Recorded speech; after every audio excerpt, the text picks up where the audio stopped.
Good morning, afternoon, or evening, wherever and whenever you are. My name is Benjamin, and welcome to another Godot tutorial video series. This is part 2 for our Ninja platforming series.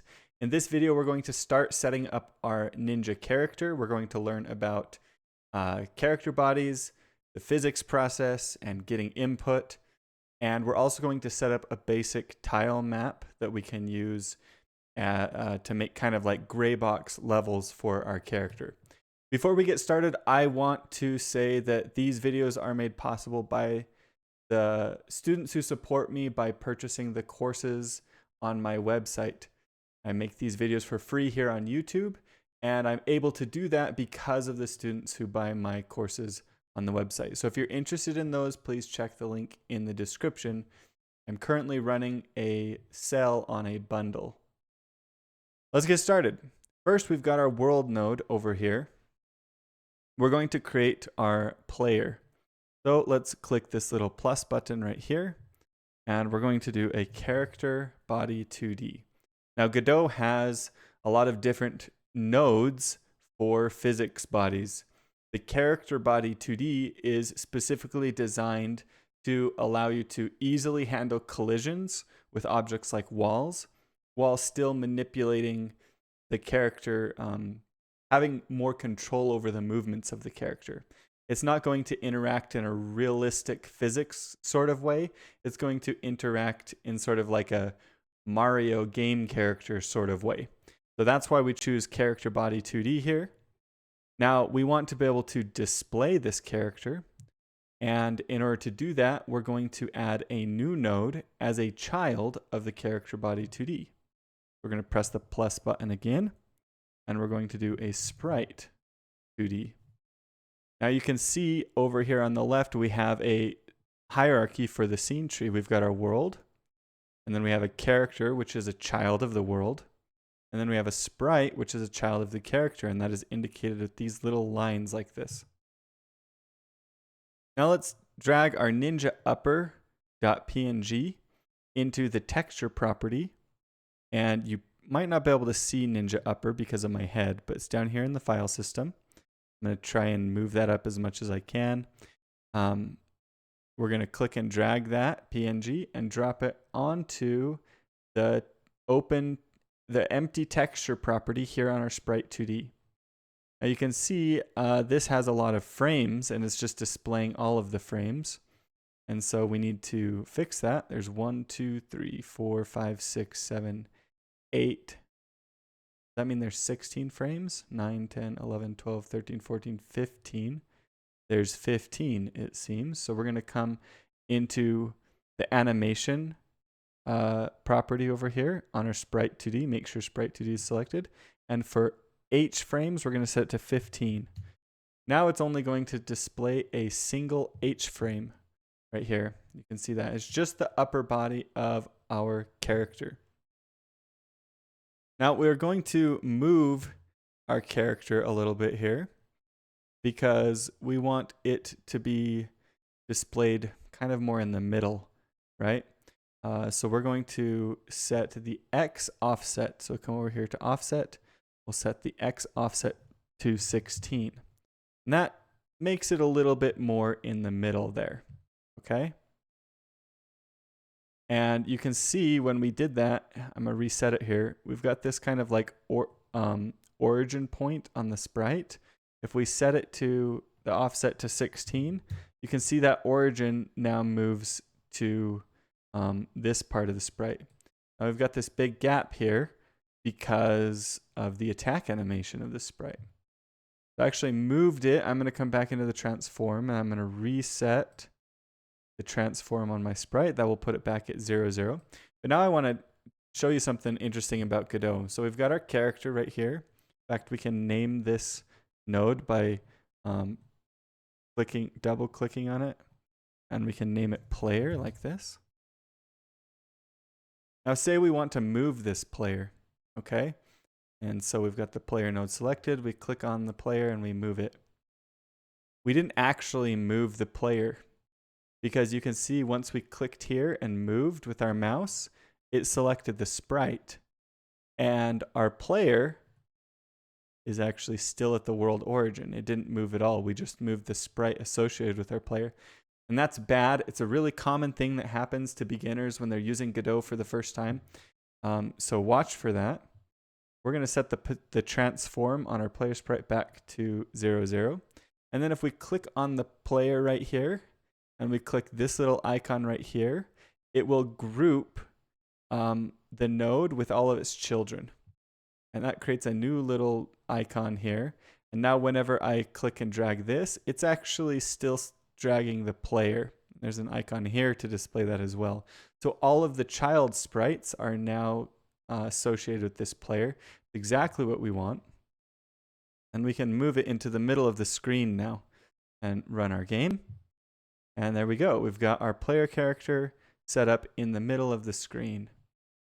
Now, we need to name this sprite node here. We're going to call it Sprite Upper, like this.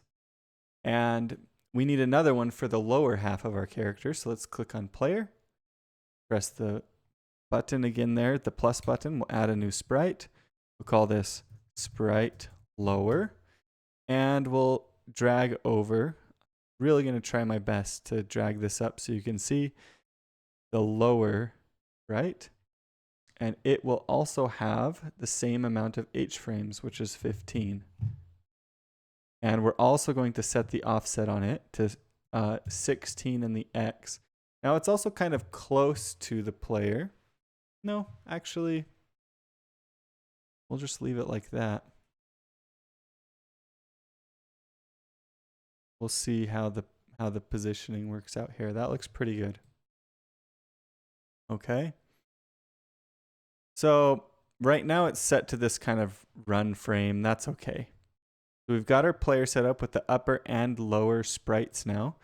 There is a problem though. If I grab this lower sprite and I'm going to click up here, you don't have to do this. I'm going to move it up. You can see that the lower sprite is actually drawing on top of the upper sprite. And that's not what we want. So let me make sure my transform's back to 0. The way that we can solve this problem is by using the visibility. And our sprite upper, if we go down into this ordering property right here, I said visibility, but I meant ordering. Apologize. We're going to change the Z index. Now that affects what kind of layer the sprite is drawn on in the Z axis, which doesn't exist in 2D, but we're pretending like it does. And so we can set this to 1, and that will make wait, I have the lower selected. I want to select upper. Make sure you select upper. We'll set this to 1. And now the upper part of the sprite will be drawn on top of the lower part of the sprite, which is what we want. If I move this up again, click on lower, move it up again, you can see that it's drawn behind now. And that's exactly what we want. Now we've got our player character all set up. We're going to attach a script. We can click on the player right here, and then we can click this plus right here to attach a script. And Godot is going to try and do some stuff automatically for us. First of all, it's going to name this script automatically based on the name of the node over here, but in snake case, which you don't have to know what that means if you don't know what it means. And if you do, then you'll know what I mean. But basically, it's going to be lowercase with underscores. And then it's going to try and use a template. And we don't want it to use a template. We're just going to do empty. Well, we can do node. We'll just do node like that. So we can use the node template, and then this script is going to inherit from CharacterBody 2D. It's doing that automatically because the node that we're attaching this script to is a CharacterBody 2D, and you need those to match. It's a little more complicated than that, but we won't go into the specifics. So we can just press OK, and now we have this script, and the script automatically has this ready and this process thanks to the template that we used. What we're going to do now is actually add a new function called physics process, like this. I'm just going to put pass here. Programming in Godot is the flow of logic is handled using tabs, okay? Inside of other languages, the flow of logic is often handled using curly brackets like this. Okay, you may have seen that if you've done other programming language. This is similar to Python, where we're using tabs to control the flow of logic. So anything I write out here, right? Anything I write out here without a tab is actually not part of this function. But if I tab in, now it becomes part of this function. That's important to know. Now, the first thing we're going to do is explain the physics process. This is just a function that gets called on our player node every single physics frame. By default, physics frames happen 60 frames per second inside of Godot. Okay? So we can actually manipulate the X position of our character inside of the physics frame in order to move them. So we'll say position.x plus equals 4. Okay, now we're breaking a couple rules here. Number one, we're manipulating the position of a character body 2D, and you don't normally want to do that, but I'm doing this for the sake of example. The other rule we're breaking is that we're not multiplying by delta, which makes this frame dependent instead of time dependent. But that's okay. This is just for the sake of example. We can run our game, and our ninja moves to the right at a ninja-like speed, mind you.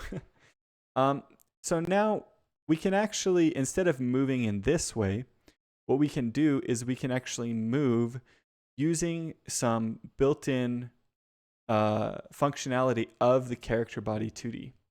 So if we hold Control and click on character body 2D, Godot will actually open up the documentation for this node. And I reference this all the time. Anytime you have a question about a specific node, you can hold Control, or any function, you can hold Control and click on it in order to bring up the documentation. And we have some interesting information right here, right? This description. CharacterBody 2D is a specialized class for physics bodies that are meant to be user-controlled. They are not affected by physics at all, but they affect other physics bodies in their path. They are mainly used to provide high-level API to move objects with wall and slope detection. And then we have this move and slide function right here. In addition, the general collision detection is provided by move and collide. We're not going to pay attention to that. And if we come down to the properties, we can see that we have a velocity property. And we come down to the functions, we can see we have a move and slide function. Now let's hold Control and click on move and slide. Although I don't think we actually have to hold Control for that one. It's going to tell us about this. It says moves the body based on velocity. So whatever the velocity property is set to on this body, move and slide will move it using that. And there's some more information here. Something that's particularly useful is that move and slide automatically applies delta. So I'm trying to see where it says that actually. So I had to do a little bit of digging. It looks like that move and collide, in the description, it explicitly says that you have to calculate the motion using delta. I couldn't see anywhere inside of CharacterBody 2D under the move and slide that it says you don't have to use delta with velocity. But maybe if we click on velocity, it will say you don't have to. Current velocity, vector in pixels, and yeah, it doesn't say anywhere. So unless they've changed this, move and slide does not need, you don't have to apply delta to the velocity. Okay, so keep that in mind. But if you use move and collide, you do have to. Okay, let's jump into this. So we're going to just say velocity.x equals 4, and then we're going to call move and slide, just like this. So we don't have to apply delta here. And there, our character, they're moving very slowly, and that's one of the ways that we can know, without looking at the documentation, that delta was automatically applied here. Because you saw the difference. We put a 4 both times, but in this case, it's moving much more slowly. That's because it's applying delta. So let's set this to 100. Well, that might be too fast. Let's set it to 50. and run it again. And there we go. Now our character is moving at more of a speed we'd expect. Now let's learn about getting input. So inside of Godot, we can use the input global class in order to access input from the keyboard. So we can say if input, and this is uppercase I, dot is action pressed. Now there's a list of actions here we can choose from. We're going to use UI write for now. And later we'll be changing that. We'll say velocity dot x equals 50. And then we'll say if input, well, let's just do that for now. Actually, let's do if input dot is action is action pressed, UI left, velocity dot x equals negative 50. Okay, we're moving to the left then, negative 50. And run it, and now our character can move to the left or to the right, but we're not applying any sort of friction to this character. So I'm going to show you how we can calculate the input, calculate our velocity using a special input function. So we can say var x input is equal to input.get axis. And this is going to take a negative action and a positive action. That just means left and right in this case. So we're going to do UI left. That'll be our negative action. UI right. That'll be our positive action. So we're getting the x input, and this x input will either be -1 if we're pressing to the left, +1 if we're pressing to the right, or 0 if we're pressing both or neither. Okay? And then we can just say velocity equals x input times 50. Like that. We've cut out some code with a little bit of a trick, and I messed up. Let's talk about what I did here. So x input here is only the x value, right? We only have left and right. I tried to set our entire velocity to the x value, but what we want to set is velocity.x to the x value, okay? And so Godot got mad at me because it said velocity is a vector, which means it's both an x and a y. And I gave it a float, which is just a single value. It's like, you can't do that. You want to set velocity, you have to give me another vector. We can't set a vector equal to a float. But the x value of that vector is a float. Just means a decimal value. Now, we can move to the left and to the right with our character. Perfect. Okay, last thing we're going to do here is set up our tile layer. So come to the world, and we're going to click this plus button, and we're going to add a new tile map layer. Now this is a new node inside of Godot, a recent node. I'm not going to go too much into exactly why it's new or how it works, but essentially this is the one we want. We can use it to create a layer to put tiles on. We'll come over here to tile set. We'll do new tile set in the properties. Click on that. And down here at the bottom, you can see it's opened up this new kind of tab. And we have tile set and tile map. Tile set is when you're actually setting up your tiles and all the properties you might need while you're setting them up. Tile map is the tab you want when you're actually putting the tiles into your levels, into your game, when you're mapping them, okay, onto like a map. So think setup and map, okay? So tile set is where we want first. This is setup. We're going to press this little plus button, and we're going to do Atlas, and we're going to select gray box.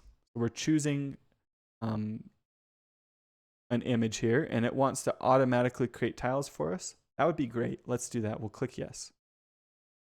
Now it has this little tile, and you can scroll to zoom in here, and middle click to pan. Okay, we'll save, come back to tile map. Now on the tile map layer, we can click on our tile and we can actually put some tiles into this world. So you can just left click to put them in, right click to delete them. If you hold shift, you can draw lines, okay, which is fancy. If you hold shift and control, you can kind of draw these boxes, which I find to be particularly useful when setting up tiles. So I'm going to do something like this for now. Kind of just simple. Keep things simple, right? Maybe, yeah, we'll just do that for now and save. Okay, so we've put in our tiles. We can run the game and move our character, but they don't collide with these tiles. They go through them. You can also see that our player character overlaps them in a weird way, which let's solve that problem right now. Okay? Let's talk about why that's actually happening. So our sprite upper has a z-index of 1. Okay, but that is relative. You can see z as relative. That means this 1 value is relative to the parent. The parent node is player. Its z-axis is actually 0. Okay? That means this one is a 1, right? And then our sprite lower is a 0. And then our tile map is also a 0. We want our player to be displayed in front of most things. So let's take our player right here and we'll set make sure the player is selected. We'll set the z-index to 50. I'll just give it a way high value. Okay, now's the question for you. What is the actual z-index of sprite upper? The answer is 51 because it's relative to the parent, okay? Z as relative. That means we take the parent's value, which is 50, and then we add this 1 to it. If we turn this off, it would just be 1. We want to keep it relative. That's actually useful for us, but it's important to keep that in mind. Okay, now let's see if that fixed our weird ordering thing. Yes, it did. Our character goes in front of that wall now. Let's click on our tile map. How can we set up some collisions for this? Okay. Well, if you click on tile map layer and then you come over to the tile set and you have this open, make sure it's open like this. See that? It's got to be open. We have the physics layers. We can add an element here. This allows us to add a physics aspect to our tiles. And our player is already able to interact with physics objects, right? That's part of the benefit of a CharacterBody 2D. So now we need to go back into tile set because we're doing some more setup for our tile. And then we need to click on this paint tab. And I know paint might make you think you could paint tiles inside of the room. Excuse me. But what it actually means is painting on the tile itself. So we can paint properties. Let's select our new physics layer property that we just created. And by default, it's going to give us this box shape, which is perfect, exactly what we want. So we can just click on our tile. We can save. We can minimize that by just clicking on it again, run the game. And now, oh boy, made that window giant. And now when our player moves over, oh no, we're still not colliding. Why is that? Whoopsie. I actually know why, but it's a perfect learning opportunity. Over here on our player, you can see we have this warning box. It says, this node has no shape. It can't collide or interact with other objects. Okay, so our player needs some sort of a shape. Let's click on our player. Let's click plus to add a new node. And we're going to do a collision shape 2D. Okay, so that gives us a collision shape 2D. But we need to actually give this collision shape 2D a defined shape. And so we have to click over here in the shape and we'll do new rectangle shape. And I'm going to set this up exactly the same that I set up the Ninja in my reference project. So the size on this rectangle shape, I just clicked this resource, is going to be 12 and 16. And then I'm going to click it right here. Well, and then we're going to set the transform. So find the collision shape, go to transform, set the y to -8. Whoopsie. We actually don't want to set this quite yet to -8. I'll just set it to 4 for now. That should be pretty close to what we want our collision shape to look like. We'll end up modifying that a little bit later. Now we can move. Whoops, we can move. And our character can collide with these walls. That's going to be it for this video. In the next one, we'll start adding some gravity and handling some of the movement of our character in a way that makes more sense for a platformer. Thank you so much for watching this video. I hope you enjoyed it and learned something from it. If you did, give it a like, subscribe to the channel, go check out my courses, and I will see you all in the next video.